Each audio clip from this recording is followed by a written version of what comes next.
but I think through the day they're going to break up, and those clouds and snow showers are out there into western Colorado where they got hit with some good snow over the weekend as well.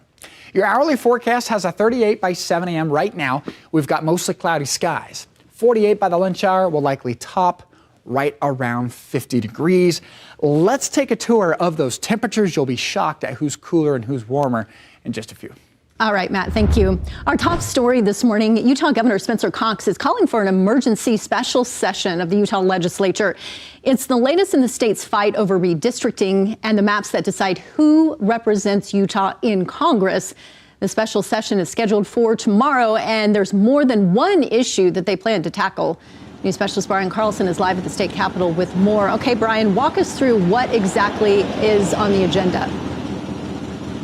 All right, so Lori, here's what's happening. Last night, the governor put out a post on social media calling for this special session tomorrow. The goal, as he puts it, is to reject, or excuse me, the goal is to appeal in mostly the state's maps, the court ruling that rejected the maps that were drawn by the legislature for Utah's congressional seats.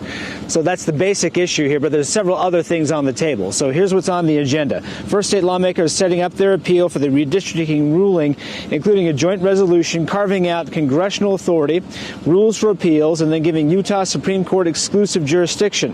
Last month, a third district court rejected Utah's redrawn map, deeming it unfair and in violation of state law. In addition to that, the legislature will also vote to change filing deadlines for congressional candidates. So state lawmakers can then wait until the maps are finalized to decide if they want to run for federal office. Then last but not least, the legislature will vote to repeal HB 267, banning collective bargaining by public unions. Now, that has nothing to do with redistricting. This controversial law spurred large protests by public employees, especially teachers. It was passed and it was signed back in February, but actually never took effect. That's because it was blocked by a successful referendum campaign. Critics of that law gathered more than 250,000 valid signatures to send that bill directly to the voters. It was set to appear on the 2026 general election ballot. Last night, two of the bill's chief opponents announced they're going to flip their support and actually help to get rid of it. Senate President Stuart Adams, House Speaker Mike Schultz released this joint statement saying, in part, quote, "It is clear that the heated debate around these issues has created unnecessary division, which was never the intent. Repealing the bill allows us to reset the discussion and move forward to ensure that we get this right." So you've got a handful of big ticket items that are on the agenda for that special session. It starts tomorrow night at 6 o'clock. You've already got a group of voters who plan to rally and protest against that special session. We'll, of course, have full coverage for you right here on KSL. Live from Capitol Hill, Brian Carlson, KSL 5 News. Back to you. All right, we'll see if we have new congressional maps tomorrow night. Brian, thank you for that update this morning. We do have some breaking traffic for you to tell you about so far on this Monday. This is a live look to northbound I-15 in Salt Lake City near 1100 South. You can see down off in the distance, a semi has rolled. UDOT says that this is blocking 3 of the right lanes. It's closed a nearby on-ramp. Clearance time is about 8 o'clock this morning, so we've still got another 54 minutes of this. We're waiting for more information from UHP, but that is the situation so far this morning, causing some backups there. All right, a man arrested in Utah County is being accused of threatening state leaders. Investigators say he has a long history of harassment. Douglas Pace of Payson allegedly threatened to shoot Governor Cox, Lieutenant Governor Deidre Henderson, and Senate President Stuart Adams. According to charging documents, he called the Utah Senate on Thursday and then became agitated when he couldn't reach the Senate president. That's when he started making those threats, according to the documents. He is now facing 3 felonies and 6 misdemeanors. Investigators say that they've been screening his call for years and have noticed an increase in his aggression. They're now requesting a mental health screening to determine the best course of action. And this morning, we're hearing more from the small town of Green River, which lost its beloved mayor in a tragic crash over the weekend. Ren Hatt was killed on Friday night on US 6 when a semi-truck veered into oncoming traffic. Hatt was elected to his 2nd term as mayor just last month. He was also a celebrated teacher at Green River High School. We're now hearing from the school's principal, who says she is grateful for his incredible contribution to the community and its youth. Ren had high expectations, and he expected kids to work hard. I think it's the impact happens when kids leave Green River and find how valuable that education that he provided was. Green River will be holding a candlelight vigil tonight in Hat's honor. The city says an acting mayor has been appointed in his stead. Well, a 5-year-old boy from Bountiful is safe at home after he went missing during a visitation with his father. Benjamin Despin is now in custody and facing charges related to custodial interference. He picked up his son for a weekly 3-hour visitation last week on Tuesday, but he never returned the boy to his mother, who has full custody. The mother telling KSL that their son was scheduled for surgery that the father strongly opposed. The boy's disappearance prompted a search that spanned 3 states, Utah, Idaho, and Montana. Well, take a look at this video. This is coming out of Weber County. You can see this reckless driver right here causing this crash on southbound I-15 near 24th Street in Ogden.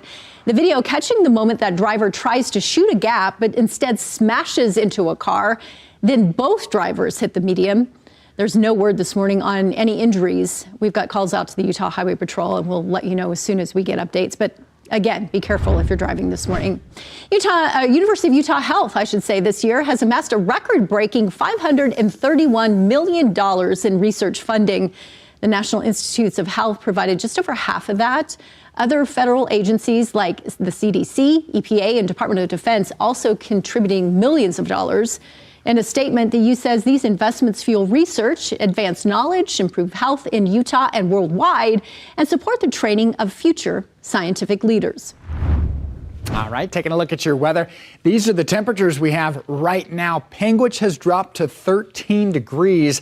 It was just a few days ago they were down at 4, so getting cold.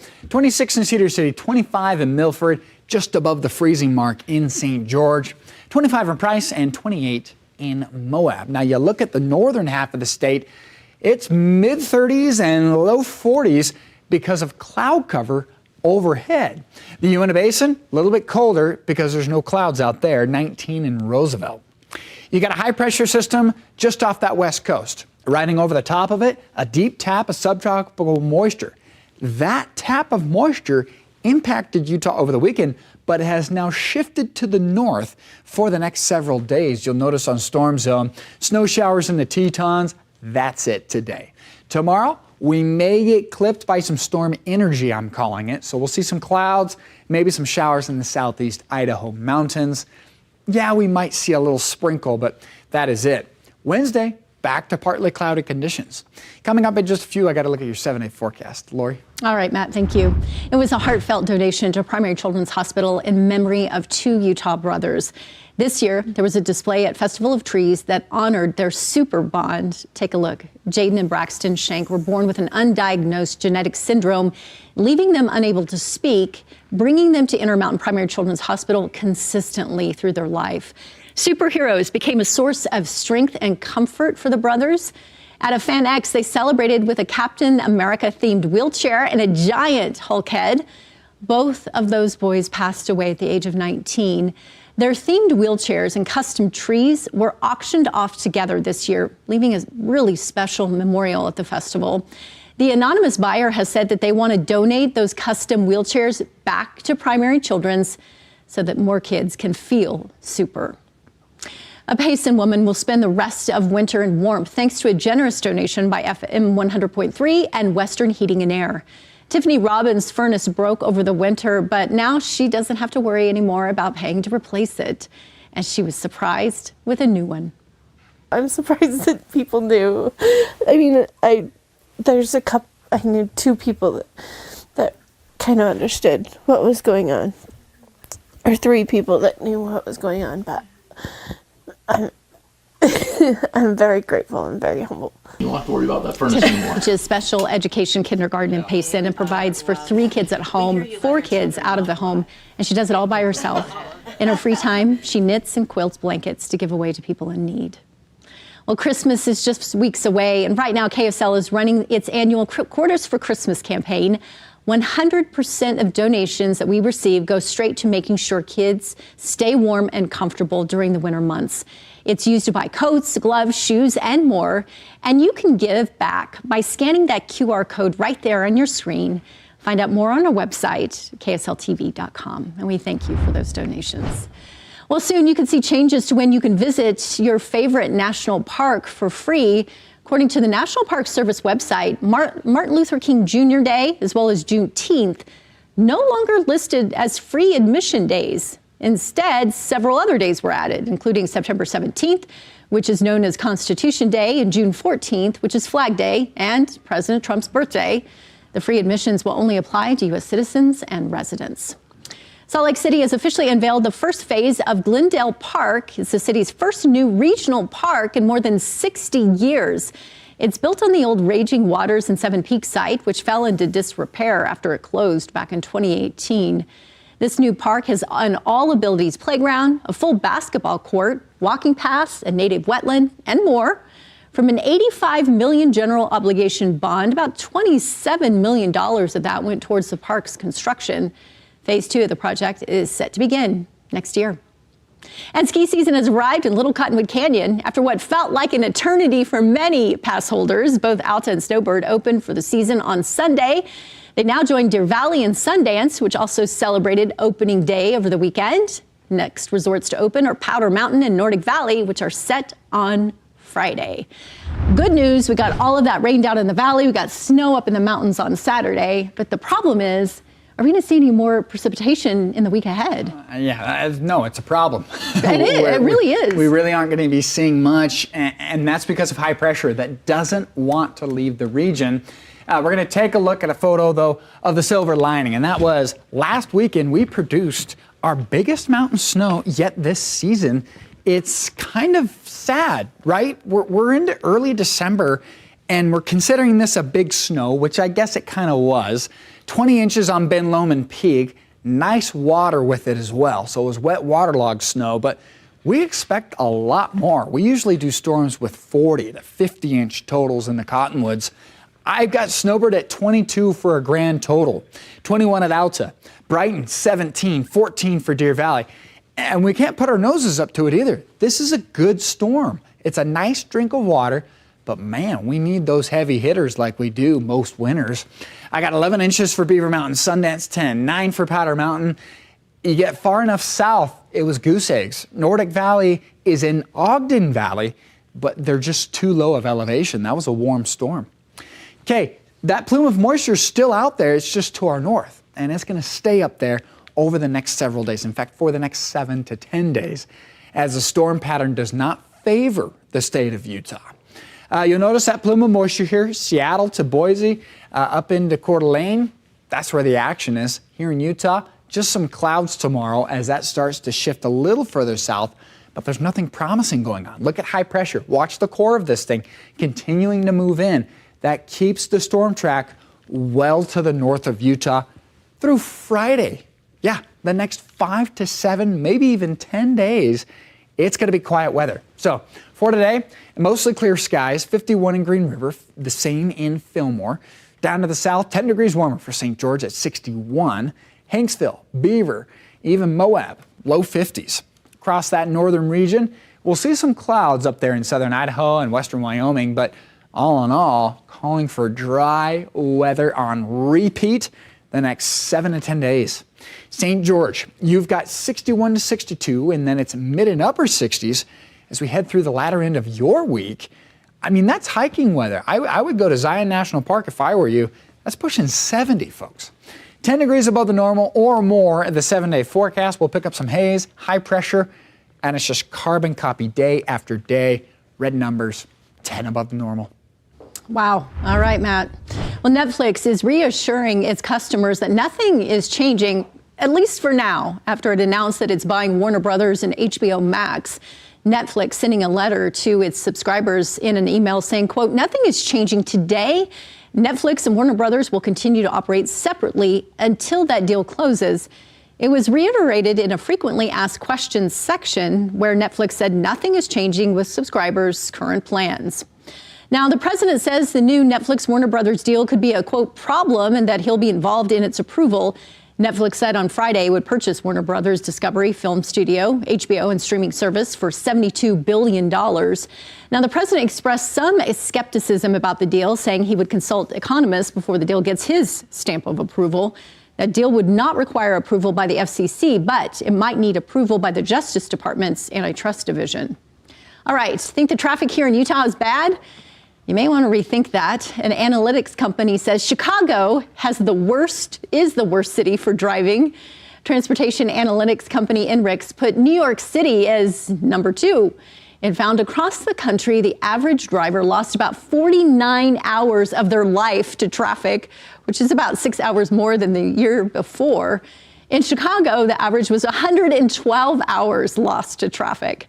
In global traffic, Istanbul ranks as the worst in the world for the second year in a row. There's nothing worse than traffic, that's for sure.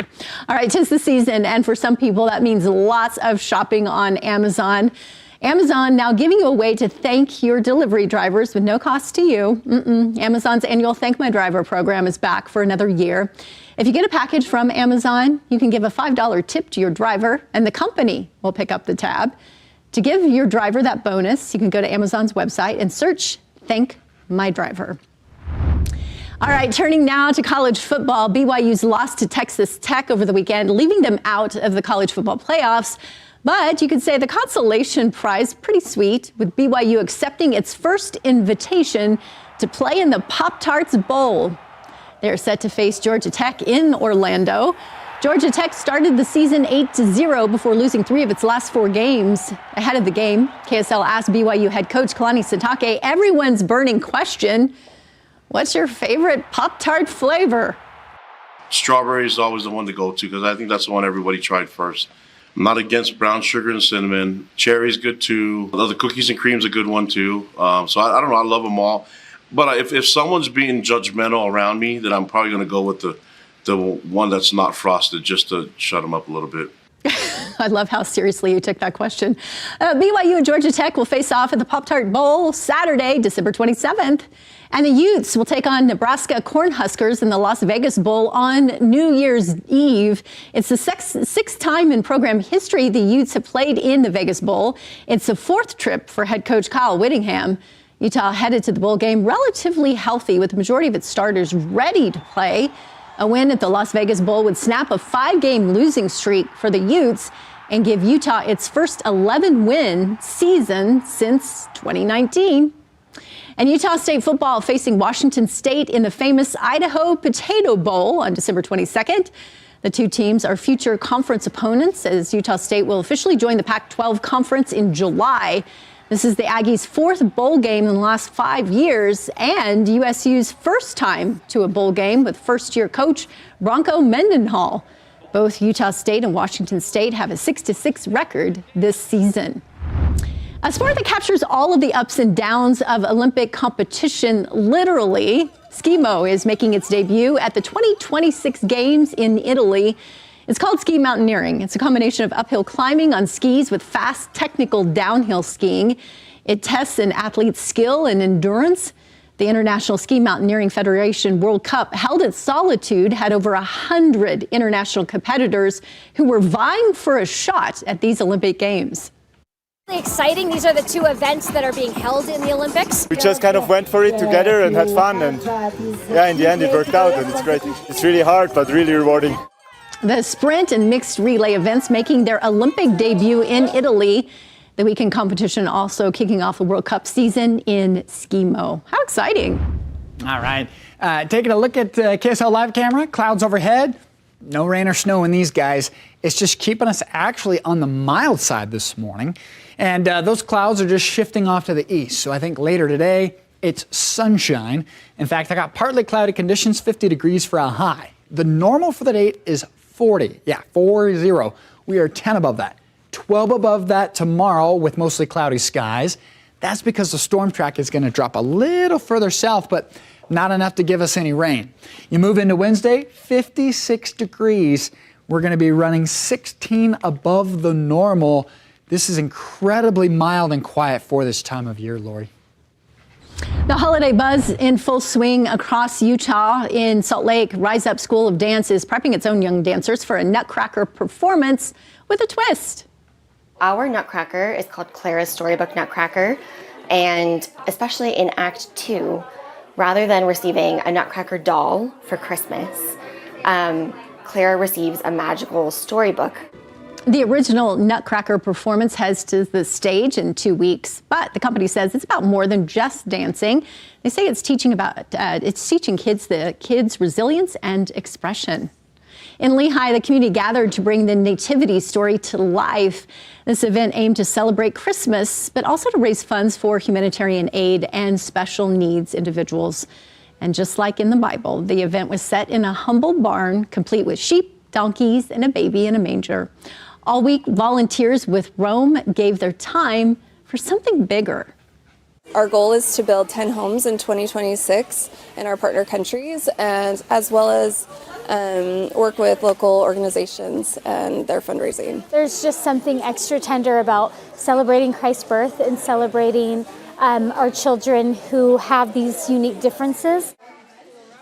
Wrapped up in Lehigh, but it will continue this week in Heber City. All right, it is Monday morning. We're starting off a new work week. Thanks so much for joining us here.